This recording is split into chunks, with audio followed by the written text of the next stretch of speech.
Hello guys, welcome to Tulika lifestyle. নতুন আমি blog start করছি।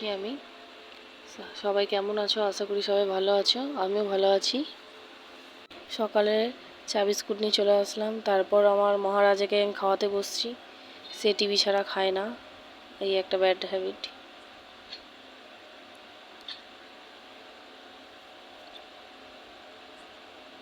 খাওয়াতে খাওয়াতে আমার অনেক টাইম চলে যায় ওর পিছনে, খেতেই চায় না, এত দুষ্টু।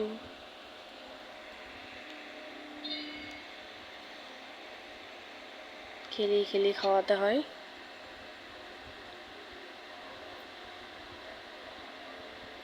তারপর দেখো জানলায় চলে গেছে, সারাদিন বদমাশি করে বেড়াই।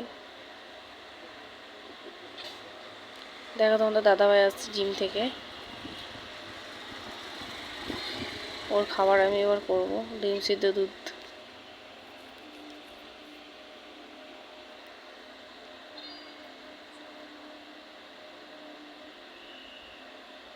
রান্নাঘরের খুব অবস্থা খারাপ, মাসি এখনো আসেনি আমাদের বাসন মাজতে, তাই এরকম লাগছে, কিছু মনে করো না। তোমার দাদা ভাইয়ের খাবার রেডি, আমি তারপর খাচ্ছি, তারপর কাজে চলে গেলাম। এত কাঁচা ধোয়া, মাসি সব কেচে গেছে, একবার ধুয়ে মিলিয়ে আমি। তোর বাচ্চার কাচাকুচি আমি, যেহেতু মাসি বাচ্চার জিনিস কাচে না, তো আমাকেই করতে হয়।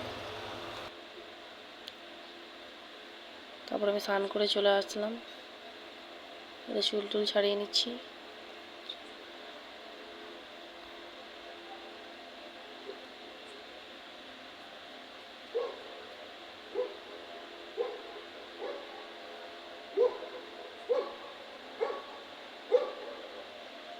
তারপর রান্নাঘরে চলে আসলাম রান্না করতে।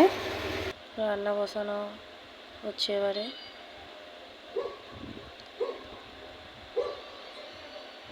শাক ভাজা,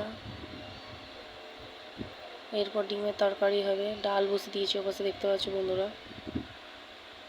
শাক ভাজা হচ্ছে, এর আগে ভাত হয়ে গেছে, তো আর দেখাতে পারলাম না। দেখতে পাচ্ছ ডিমের তরকারি এবার বসাচ্ছি।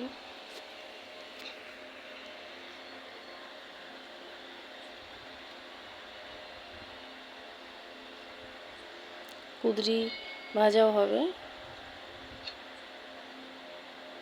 মশলা সব রেডি আছে। এই যে শুরু হয়ে গেল মহারাজার বদমাশি, সারাদিন বদমাশি করে বেরোয়, 2 মিনিট স্থির নেই ওর। আবার খাওয়াতে বসলাম। টিভি ছাড়া, ফোন ছাড়া একদমই খেতে চায় না বন্ধুরা।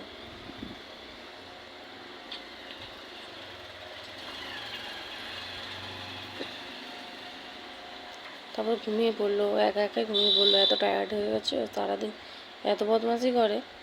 তারপরে দেখো কি অবস্থা, এত জামা প্যান্টের সব গোছালাম।